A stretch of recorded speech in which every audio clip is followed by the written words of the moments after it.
안녕하세요. 전세미 기업사랑TV 북예비입니다. 오늘은 저자 브라이언 두메이니의 베조노믹스 책을 요약해 보았습니다. 이 책은 소비경제를 단기간에 탈복음시키고 세상을 바꾸는 근본적인 힘에 관한 얘기인 아마존 베조스의 업적에 대해 말하고 있습니다. 베조스는 어떻게 독점 플랫폼을 구축했을까?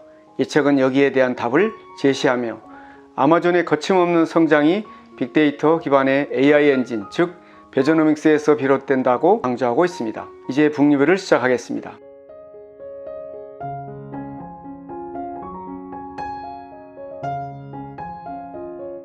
2018년 시가총액 1조 달러의 세계 1위 기업인 아마존은 날마다 생존을 이어받는 중소기업처럼 경영하고 있었습니다. 아마존은 진정으로 고객만을 생각하는 문화를 조성하기 위하여 자신의 뛰어난 두뇌, 전투적 스타일, 지칠 줄 모르는 활력을 활용하는 방법을 알고 있습니다.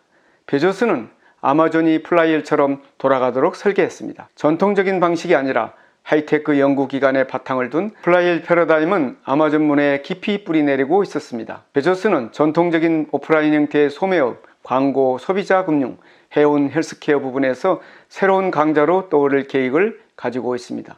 이 모든 것들이 그의 인공지능 플라이힐에 의해 구동될 것입니다. 이처럼 새로운 기업 모델을 베조노믹스라고 부릅니다. 베조노믹스, 세상을 바꾸다. FBI, 대학, 의회, 언론, 법원, 종교기관보다 아마존을 더 신뢰하고 있습니다. 이러한 사실은 미국 가정의 51%가 교회에 다니지만 52%가 아마존 프라임 회원이라는 것입니다. 소비자들이 아마존을 위해 지갑을 여는 주요 원인은 시간을 절약할 수 있고 흥정을 하지 않아도 되며 일상생활용품을 구매하려고 운전을 하거나 대중교통을 이용해서 가게까지 가는 데 드는 비용을 지출하지 않아도 되기 때문입니다. 세계 최고의 부자 베조스의 특징. 베조스는 평범한 기업가와 구분되는 세 가지 특징이 있습니다. 그는 지혜로움을 커다란 덕목으로 생각합니다. 그는 진실이 자신을 어떤 방향으로 이끌어 가더라도 오직 진실만을 향해 나아갑니다. 지혜로운 사람이 된다는 것은 어떤 일을 시작하면 끝을 볼 때까지 오직 그 일에만 집중하여 제대로 해내는 것을 의미합니다. 데이터, 진실, 최고의 실적에 가치를 두는 문화를 정립하고 직원들을 한계 상황까지 몰아붙이고 있습니다. 진실이 모든 것을 이긴다. 아마존에서 근무하는 모든 직원들이 지혜로운 만큼 똑똑하고 진취적이고 창의적인 모습을 보여줄 것을 기대합니다. 제품이나 서비스에 대한 아이디어를 제시하려는 아마존 직원들은 코드 한 줄을 작성하기 전에 6쪽을 넘지 않는 보고서를 제출해야 합니다. 6페이지를 제출하면 베조스는 모든 사람들에게 처음 20분 동안 이 보고서를 자세히 읽어보게 합니다. 20분이 지나면 회의실에 모인 사람들이 이 보고서에 나오는 전제 조건, 기초가 되는 사실, 고객의 관점에서 볼 때 프로젝트의 실행 가능성을 두고 열띤 토론을 벌이기 시작합니다. 아마존의 모든 회의는 문제의 진실에 최대한 가깝게 다가가는 것을 목표로 합니다. 치열함의 이면에는 아마존 고객들이 삶에서 느끼는 불편을 없애기 위해 끊임없는 질주가 있습니다. 인공지능이 더 똑똑한 기업을 만든다. 베조노믹스 철학의 기본 원칙은 고객을 향한 집착, 극단적인 혁신, 장기적 경영으로 요약할 수 있습니다. 플라이힐이란 단 한 번의 행위 혹은 의사결정이 아니라 일관된 개념을 가지고 훌륭한 의사결정을 지속적으로 하는 것을 말합니다. 베조노믹스의 두 번째 원칙은 그는 아마존의 모멘텀을 더 확대하기 위해서는 혁신을 통해 플라이힐의 각 요소들을 지속적으로 새롭게 해야 한다고 생각했습니다.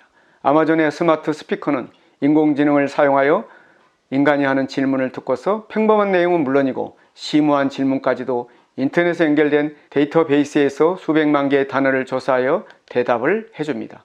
아마존의 인공지능 소프트웨어는 데이터를 거의 실시간으로 처리하면서 경쟁기업의 가격 정책, 제품의 입수 가능성, 제품의 선호도, 주문 이력, 예상되는 수익률 등에 따라 자사 제품의 가격과 재고 수준을 결정합니다. 아마존이 하지 못하는 것을 하라. 미래의 소매업자들은 다음과 같은 4가지 주요 영역에서 집중하게 될 것입니다.